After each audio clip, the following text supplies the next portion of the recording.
हर हर महादेव। बाबा शिव की कृपा हम सब पर बनी रहे। आज इस वीडियो में हम शनि ग्रह से जुड़ी बहुत महत्वपूर्ण जानकारी आप लोगों को प्रदान करने जा रहे हैं। शनि ग्रह का जब भी नाम आता है हमारे हृदय में एक वाइब्रेशन उत्पन्न हो जाता है, क्योंकि शनि ग्रह है इतने पावरफुल, क्योंकि इनको 9 ग्रहों में जज की उपाधि प्राप्त है। इन्हें न्यायाधीश कहा जाता है। यही शनि इस माह 17 जून सन 2023 रात्रि 10:52 पर अपनी मूल त्रिकोण राशि राहु के दूसरे नक्षत्र शतभिषा नक्षत्र में वक्री होने जा रहे हैं। ये लगभग 3 महीने 17 दिन 140 दिन के लगभग ये वक्री होंगे। वक्री होने का मतलब होता है किसी ग्रह का बल बढ़ जाना। अब यहाँ साइंस की दृष्टि से बात करते हैं तो पृथ्वी से टेलीस्कोप से यदि देखा जाएगा सौर मंडल में, तो शनि ग्रह अपनी गति से हमें उल्टी गति में घूमते हुए नजर आएंगे, लेकिन ऐसा होता नहीं है। इसी स्थिति को ज्योतिष शास्त्र में वक्र ग्रह कहते हैं। वक्र ग्रह का मतलब एक ही होता है कि किसी भी ग्रह का बल बढ़ जाना।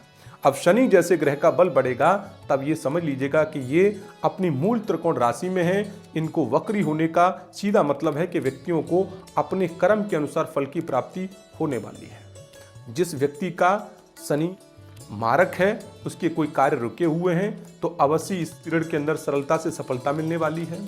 और जिनकी जन्म कुंडली में शनि अष्टम, द्वादश या कुंडली के 6वें या 12वें स्थान में बैठे हुए हैं और उनसे कुछ अनुचित कार्य हुआ है, तब उनके जीवन में बड़ी दुर्घटना, बड़ी संकट, बड़ी परेशानियां आने वाली हैं।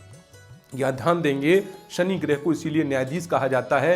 यदि आपने किसी जातक के साथ कुछ अनुचित कार्य किया है, दूसरों को कष्ट दे के स्वयं सुख भोगा है, तो इस पीरियड के अंदर आपको उस स्थिति का रिजल्ट अवश्य प्राप्त होगा।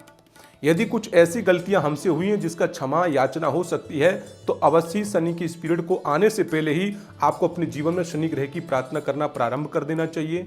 कुछ गलतियां ऐसी होती हैं जिसका कोई क्षमा दान नहीं होता है, उसके लिए सजा पाने के लिए तैयार रहिए। और जिन जातकों के जीवन में प्रमोशन रुके हुए हैं, योग्य हैं, डिजर्व करते हैं, मेहनत करने के बावजूद फल नहीं प्राप्त हुए हैं, तब उन जातकों को इस पीरियड के अंदर सुफल की प्राप्ति होने वाली है। लेकिन विशेष उपाय की करने की आवश्यकता है। उपाय में क्या करना है आप सभी को?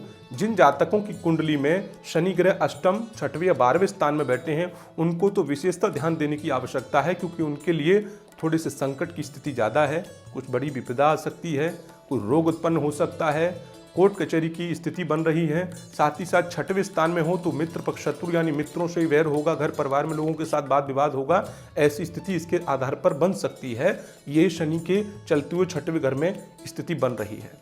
अब इन जातकों को अपने जीवन में शनि के इस दुष्प्रभाव को नियंत्रण रखने के लिए, कि शनि का किसी प्रकार से कोई बड़ा प्रभाव हमारे ऊपर ना हो, उसको कंट्रोल कैसे किया जाए, तो एक तो 18 तारीख से ही आप शनि ग्रह का मूल मंत्र ओम प्राम प्रीम प्रोम सह शनिश्चराय नमः, इस मंत्र का 108 बार पंचमुखी रुद्राक्ष की माला पे करना नित्य प्रति प्रारंभ कर देना चाहिए।